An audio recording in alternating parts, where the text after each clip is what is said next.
everybody says, why didn't you warn the other players? What'd they do for me? Welcome back to The Things. My name's Lauren Ashley Beck. Joining us today is a star from the circle, Mama Michelle. How you doing today, Mama Michelle? I'm good. Thank you so much for having me. I'm so excited. So did you ever consider entering the circle as a catfish? No, never. And why? No. Look, the new millennials are, I guess, is that what y'all are called, the millennials now? Look, y'all are on a whole new conversation that I'm not even in. I was doing a chat last night with Calvin and Jackie on Instagram, and they said something, and I'm like, I don't know what that means. You're a natural born star, Michelle. So what was it like when you stepped on set and you were like, oh my gosh, this is crazy? What was it like? I was like, I am here, Mr. DeVille.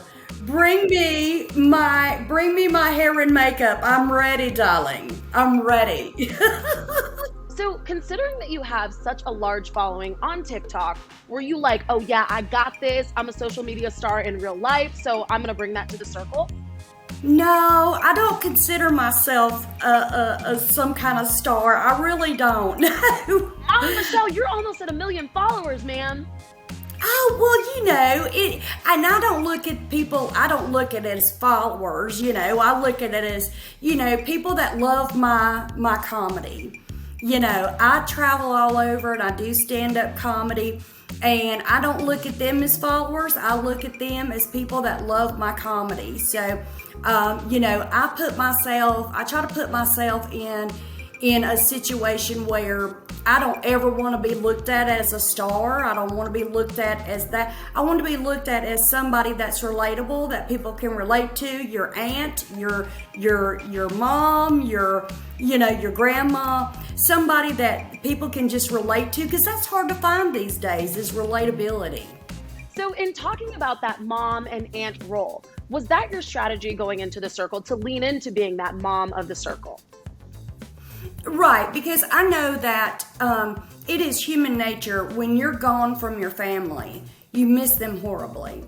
And we try to latch on to somebody that we can talk to, that is that mother or parental figure. And so that was my strategy going in, and I wouldn't say it was really a strategy. It was really just going in, being myself, just me going in and being me, because I didn't get to where I was on that show for being anybody else but myself. So what was going through your mind, Michelle, when those first influencer ratings came down? I was like, well, okay, so, I'm here. I might be last, but I'm still here. I felt like I was at a disadvantage because Calvin was such a dominating player, and he was like, boom, the first one, and then Kay, boom.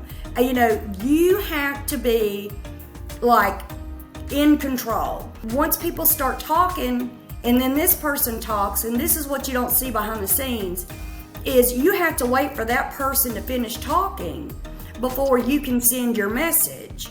So it was like, this person's talking, now this person, and I'm like, send my message.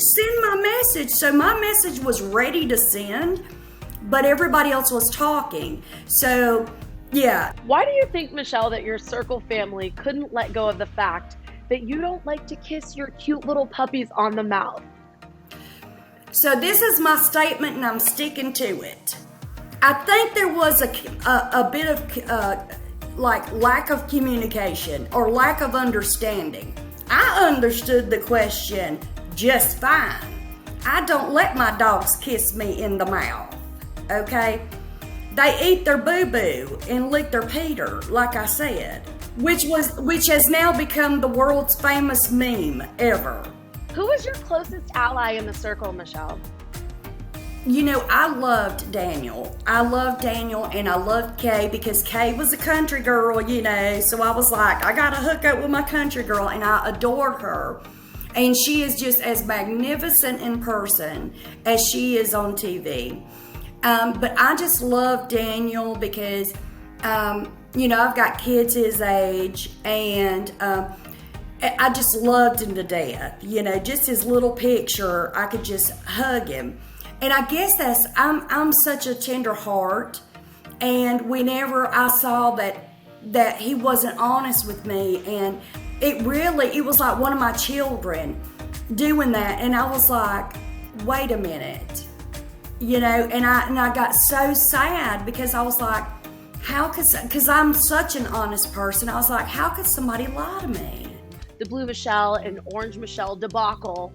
How did you feel? Were you like, it's the name of the game, Michelle, or were you upset? Were you like, when that profile popped up, let's talk about that. What was going through your mind? What you saw is exactly my reaction. I was like, wait a minute, what is going on? I didn't wait. I went to bed not knowing anything, not knowing that this was going to take place. And I woke up and I'm sitting there making little Play-Doh figurines of my kids, and I look up and I'm like, wait a minute, what's going on? So let's talk about the wedding dress and the picture game. When you had to play that game, I saw you being like, this is me. This is just who I am. Like, you didn't have to add too many extra details. Do you wish that you had, similarly to Ava and Chanel? So we're going to get really personal here. The thing about, people said, why did you cry? And the thing about it is you don't go on that show expecting to put your entire personal life for 1 million people to see. You don't want people to know that you were poor and you couldn't afford a wedding dress, so you had to go to Goodwill. It's almost like, imagine, this is the best way I can describe it, and I've described it this way to a lot of people. Imagine someone breaking into your home and stealing anything of value, and they're plundering through anything of value personal that you own, and you'll never see it again. That's how I was feeling. I felt vulnerable. I felt like my personal life was invaded, and and then for all the world to see, and then I didn't get anything out of it. Nothing. Do you feel like your game fell victim to a silly twist? That's a good question that I have not been asked yet. And I've done a lot of interviews. So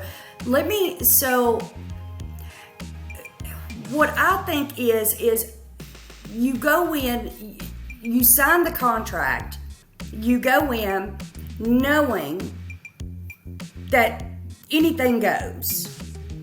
So I was unfortunately the victim that fell to a twist, which is unfortunate, but you know what?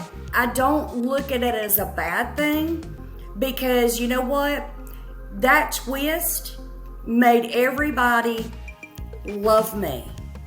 The last question I have for you, Michelle, is everyone wants to know, what made you go see Ava and Chanel? That's a good question. And so your emotions get in the way. And I was already going to be eliminated. So I'm like, I don't really care about the other players. They've not done anything for me but eliminate me. So this is to benefit me. I want to know who put me in this position. Everybody says, why didn't you warn the other players? What'd they do for me? I'm like, I'm not warning nobody. And so, but I wanted to see who it was. And let me tell you something really quick, because a lot of people don't know this. This is another behind the scenes. So when I walked in, now I'm a hugger and I'm a loving person, and I try to find the best in every single human being, no matter how bad they are.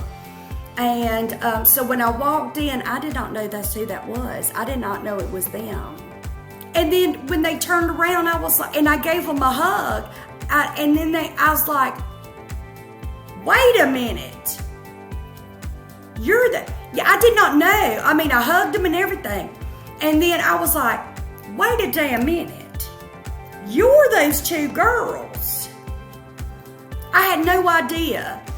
And so, but one thing I do want to say, none of us went into this show to be bullied.